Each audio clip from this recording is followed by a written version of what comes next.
Sometimes it all vanishes. The bar Polpo, the piazza, the floating casino on Lake Little Lake. It's all just gone, a completely extinct world. Then, within this black void, flurries of bluish dots gradually become visible, coalescing now and again to suggest a face or a hand. Constellations of electronic snow, like an agitated sediment of bioluminescence, assemble in some new iteration of a body. Filaments of colored light float over a pixelated topography. And then finally, wolves, ants, cockroaches, rats, jellyfish, that scent of sweat, lube, and gasoline. And we're back again. There's Gabby and the father seated in their booth. Father, Mickey Rourke. Gabby, fuck. Father, Sheldon Adelson. He's this guy who owns a bunch of casinos. Huge Netanyahu supporter. Trump supporter. He's like 90 years old. Gabby, I know who he is. Fuck. Father, the Elephant Man. Gabby, fuck. Father, Joseph Stalin. Gabby, Stalin? I'd fuck Stalin in a second, and I'd fuck his whole crew. Malenkov, Zhdanov, Kaganovich, Nikolai Bulganin, Lavrenti Beria. Unable to contain her laughter, she spits her drink across the table. She takes a deep breath, composing herself, looks back at her dad, and then glances up at a spoken word karaoke screen and reads. Gabby, Stalin. I'd fuck Stalin in a second, and I'd fuck his whole crew. Malenkov, Zhdanov, Kaganovich, Nikolai Bulganin, Lavrenti Beria, all of them. The purple crayon that the father's been using to doodle ethnographic notes on his placemat, the same shade as the purple penises, the adiaji of the mechanomorphic vermin, and many of the CMF street soldiers, rises into the air and floats in little circles, signaling to the waiter that they're ready for another round. Gabby. Juliette Binoche. The father thinks for a moment. Father.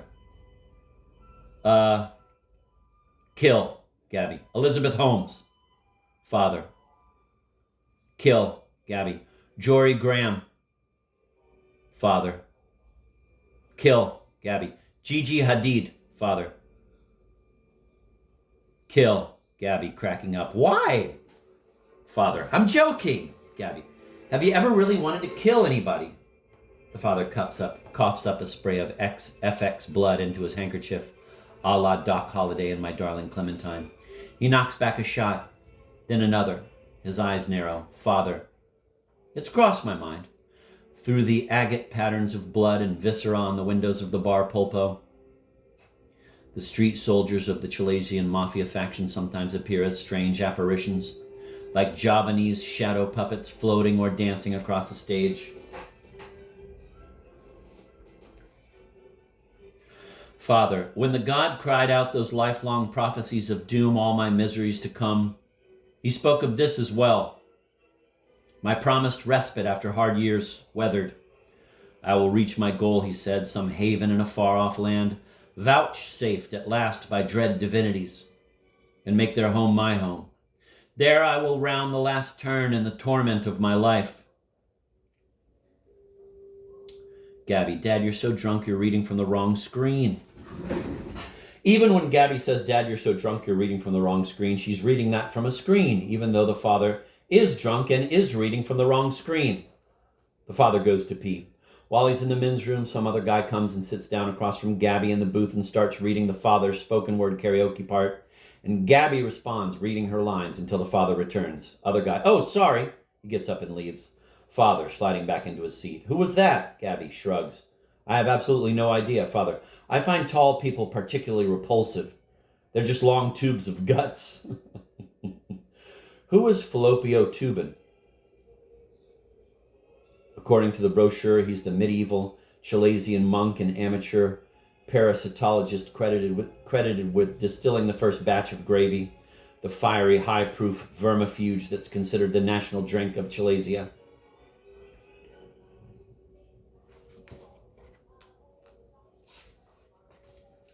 And then in a brightly colored sidebar clearly intended for the delectation of perverted children, it reads, Falloppio Tubin's daughter is named Pebbles. Pebbles Tubin is the protagonist of a hugely popular manga and anime series. She has laser vision so she can do work on people just by staring at them. Work meaning cosmetic surgery, as in, of course, so-and-so looks great. She's had a ton of work done lately. But she can also do evil work, i.e. disfigure people.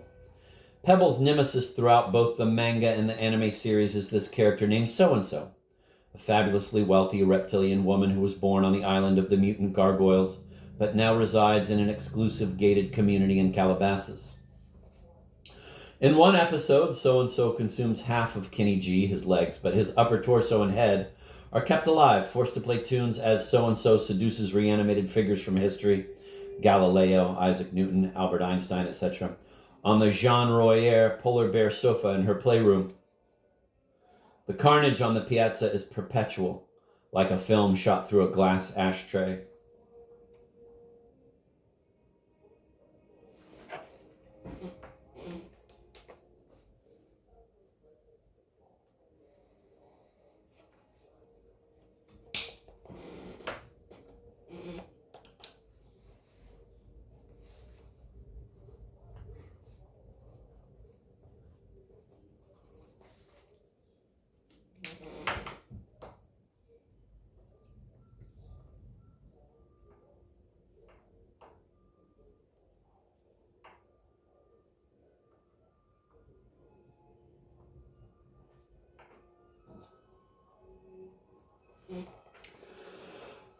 From a nearby graveyard, we hear ringtones from within the... From a nearby graveyard, we hear ringtones from within the coffins of Kramunka-Chunkians who've been buried with their sons. Oh, shit.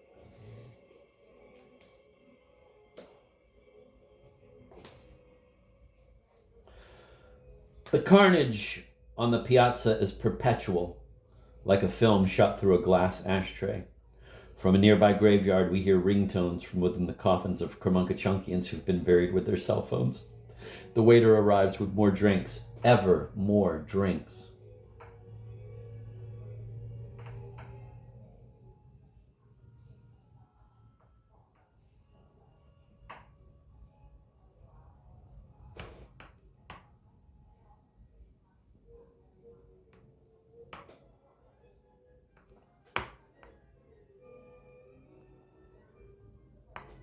This thing must be warped. It's definitely not my shaky hands that are the problem.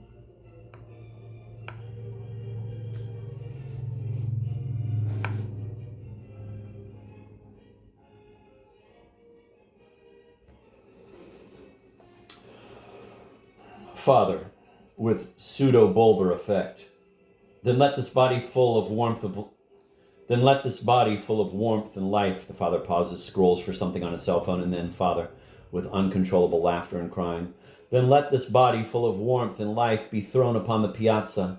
Let me be served as breakfast for the dogs, as offal for the hideous birds. Gabby, ha ha ha, that was great, Father. I had to look up pseudo-bulbar effect. All the other fathers and daughters in the bar, Polpo, consanguineous and cosplaying, burst into laughter and applause. Someone puts Tavares' A Penny for Your Thoughts on the jukebox, which almost immediately modulates the vibe in the bar. Gabby, what are you thinking about, waiter? I was thinking about that scene in Finding Nemo, where the one guy says, you have the hairiest ass crack I've ever seen. I was thinking about that scene in Finding Nemo where the one guy says, you have the hairiest ass crack I've ever seen on a Jew, and the other guy goes, I'm not Jewish, and that's not my ass crack. Gabby, I was talking to my dad. Father, I was remembering that time that we went to Washington, D.C. together, just you and me. You must have been about 10 or 11, and we bought all that stuff at 7-Eleven, potato chips and beef jerky and Starburst and Skittles and Hershey's Kisses and Gatorade, and gorged on it back at the hotel while we watched TV. That was the first time that we ever watched One Tree Hill together, I think.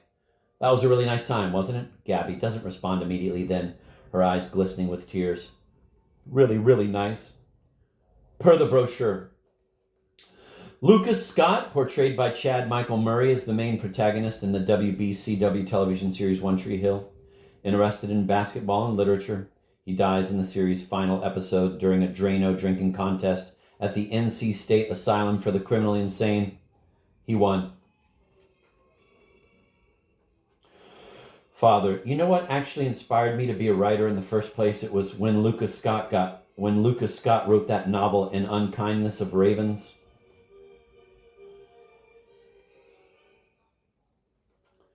Gabby, squealing with laughter. That's such bullshit. You'd already written like 10 books, Father.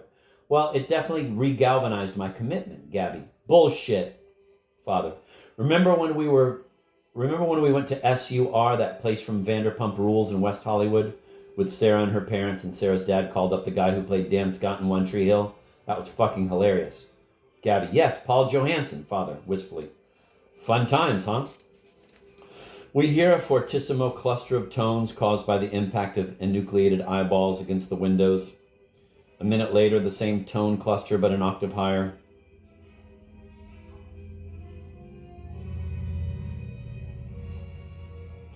Here, for the first time, the bar pulpo is functioning as a kind of glockenspiel. In blue crayon on her placemat, Gabby draws a lowercase I in the lower left-hand corner and a lowercase I in the upper right-hand corner.